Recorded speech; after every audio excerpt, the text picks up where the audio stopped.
Salut, aujourd'hui on s'attaque à un sujet absolument passionnant. On a tous déjà entendu cette idée reçue, avoir un QI très élevé, c'est un peu le ticket gagnant pour une vie facile, sans le moindre accroc, n'est-ce pas? Eh bien détrompez-vous. En décortiquant l'ouvrage de la psychologue Jeanne Sio-Fachin, Trop intelligent pour être heureux, on va plonger dans un paradoxe total. L'extrême intelligence en réalité, c'est intimement lié à une immense vulnérabilité émotionnelle. Préparez-vous, c'est un voyage fascinant dans la tête de ces profils atypiques qui nous attend. Alors, cette extrême intelligence garantit-elle vraiment le bonheur? C'est la question qui fâche. Notre société adore associer le génie à une route toute tracée vers le succès. Mais si on se trompait sur toute la ligne? Imaginez un instant que cette surabondance intellectuelle, au lieu de vous simplifier la vie, la rende carrément vertigineuse, complexe et pour tout dire, souvent douloureuse. Pour bien comprendre de quoi on parle, il faut d'abord complètement déconstruire ce fameux mythe du génie. Il faut vraiment faire la différence entre deux profils. D'un côté, on a ce qu'on pourrait appeler le brillant bosseur. C'est quelqu'un qui a un QI très élevé sur le papier, qui s'adapte parfaitement au système, avec une pensée très linéaire. Cette personne réussit à l'école et au travail avec une certaine aisance. De l'autre côté, on a le surdoué. L'auteur préfère d'ailleurs utiliser un terme beaucoup plus imagé, le zèbre. Et là, ça n'a rien à voir. L'intelligence n'est pas juste quantitativement supérieure, elle est qualitativement différente. C'est un câblage neurologique totalement à part, livré avec une fragilité émotionnelle énorme et une pensée qui part littéralement dans toutes les directions. Du coup, mettons le mythe de côté et penchons-nous sur ce fameux profil du zèbre. Mais pourquoi un zèbre au juste? C'est une métaphore assez géniale. Dans la savane, le zèbre est le seul équidé que l'homme n'a jamais réussi à apprivoiser totalement. Il se fond dans la masse de son troupeau pour survivre, mais en même temps, ses rayures sont absolument uniques au monde, un peu comme nos empreintes digitales. L'adulte surdoué, c'est exactement ça. Il va passer un temps fou à se camoufler pour faire comme tout le monde et survivre socialement, alors qu'à l'intérieur, son fonctionnement reste profondément sauvage, libre et singulier. Et ce fonctionnement ne s'arrête pas de la pure psychologie. Si on regarde ce qui se passe physiquement, à l'intérieur du cerveau, c'est fou. Les neurosciences nous apportent des preuves concrètes. Ce qui fait l'intelligence, ce n'est pas tant le nombre de neurones, c'est surtout la densité des connexions entre eux. Et chez le zèbre, c'est un feu d'artifice permanent. Le cerveau est en hyperactivation constante. De multiples zones s'allument en même temps, et l'information électrique circule à une vitesse grand V. C'est un bouillonnement intellectuel perpétuel qui ne connaît, pour ainsi dire, jamais de mode pause. Pour réaliser à quel point ça peut être fatigant, on doit parler d'un mécanisme clé. L'inhibition latente.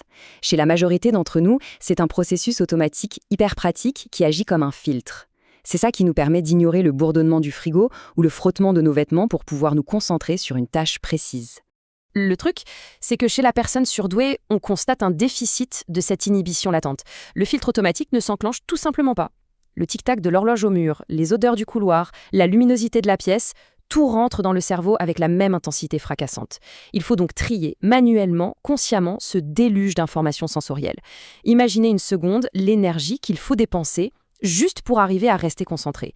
C'est épuisant. Et il y a une autre grande différence au niveau du cerveau. En général, on s'appuie beaucoup sur notre cerveau gauche. C'est lui le pro de la logique, de la réflexion linéaire étape par étape et du langage. Mais le cerveau du surdoué, lui, est massivement dominé par le cerveau droit. Et le cerveau droit, c'est l'émotion, l'intuition, les images, le fonctionnement global. C'est pour ça qu'un zèbre a souvent un mal de chien à expliquer comment il a trouvé une solution. La réponse lui apparaît comme un flash évident, sans passer par la case explication étape par étape. Cette prédominance de l'hémisphère droit nous amène à leur façon de penser très spécifique, la fameuse pensée en arborescence. En pratique, c'est fulgurant. Tout part d'une idée ou d'une image. Mais au lieu de suivre un chemin logique tout droit, cette idée va exploser en plein de branches différentes. Chaque branche crée de nouvelles associations en simultané qui elles-mêmes révèlent des souvenirs et des émotions profondes.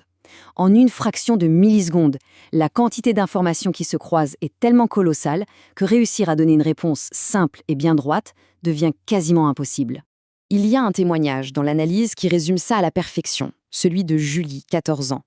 Elle raconte « Les enfants normaux, quand on pose une question, il y a une antenne qui se lève, alors que nous, il y a 25 antennes qui se lèvent et du coup, on s'embrouille. » C'est exactement ça, 25 antennes d'un coup. Le vacarme interne est tellement bruyant que formuler une pensée claire pour l'extérieur devient un véritable défi. Mais attention, ça ne se passe pas que dans la tête. C'est tout le corps qui subit ce qu'on peut carrément appeler un ouragan sensoriel et émotionnel. Au milieu de cet ouragan, il y a l'hyperesthésie. Ça veut tout simplement dire que les 5 sens sont amplifiés et activés en permanence. La vue est hyperperçante, l'ouïe capte des mini-fréquences, l'odorat, le goût et le toucher sont exacerbés. C'est comme vivre sa vie en très, très haute définition, tout le temps. Forcément, quand on perçoit le monde de manière aussi intense, ça crée une réactivité émotionnelle vertigineuse. Et parfois, ça va encore plus loin avec la synesthésie, c'est quand les sens se mélangent. Par exemple, voir la lettre A en jaune ou percevoir le mot eau comme un flash de vert éclatant. Certains peuvent même ressentir un goût sucré dans la bouche en écoutant une mélodie précise. C'est d'une richesse incroyable, c'est presque magique, mais vous imaginez bien à quel point ça sature les circuits neurologiques au quotidien. Biologiquement parlant, tout ce tsunami sensoriel frappe directement l'amygdale. C'est la zone de notre cerveau qui gère les émotions. Chez le surdoué, cette amygdale est sur le qui-vive. Au moindre stimulus, elle déclenche des tempêtes émotionnelles colossales, bien avant que le cortex préfrontal, qui est censé être la voix de la raison, n'ait eu le temps de dire OK, on se calme. Ça explique de façon purement neurologique ces réactions qui semblent disproportionnées, cette susceptibilité et cette empathie qu'on ne peut pas juste étendre. Du coup, on comprend 1000 fois mieux ce cri du cœur d'Aurore. J'aurais bien pris juste l'intelligence, mais tout le reste, c'est trop difficile à vivre. Cette simple phrase, elle pèse lourd. Elle résume toute la fatigue, le sentiment de décalage et le fardeau que ça peut être de porter ce fonctionnement atypique quand on n'est ni compris ni accompagné. Alors, face à ce constat, on fait quoi? Tout ce décryptage nous mène vers une seule et même issue. Il faut comprendre pour pouvoir être heureux. Le plan d'action est limpide. La première chose à faire, c'est d'accepter que cette super-intelligence et cette intensité émotionnelle forment un tout indissociable. C'est un package. Le vrai secret, c'est d'arrêter de se battre contre sa propre nature. Au lieu de considérer la pensée en arborescence et l'hypersensibilité comme des défauts qu'il faut absolument corriger, il faut s'en emparer. Une fois assumée, cette empathie extrême et cette créativité sans limite deviennent des atouts d'une puissance incroyable. Et on va se quitter sur une réflexion qui donne matière à réfléchir. Si accepter sa différence est la clé de l'épanouissement, la balle est aussi dans le camp de la société. Au lieu de toujours exiger qu'on rentre dans des cases bien uniformes et bien linéaires, n'est-il pas grand temps d'apprendre à déchiffrer ces esprits atypiques? Imaginez un peu tout ce qu'on gagnerait à voir, enfin la richesse qui se cache derrière les rayures du zèbre.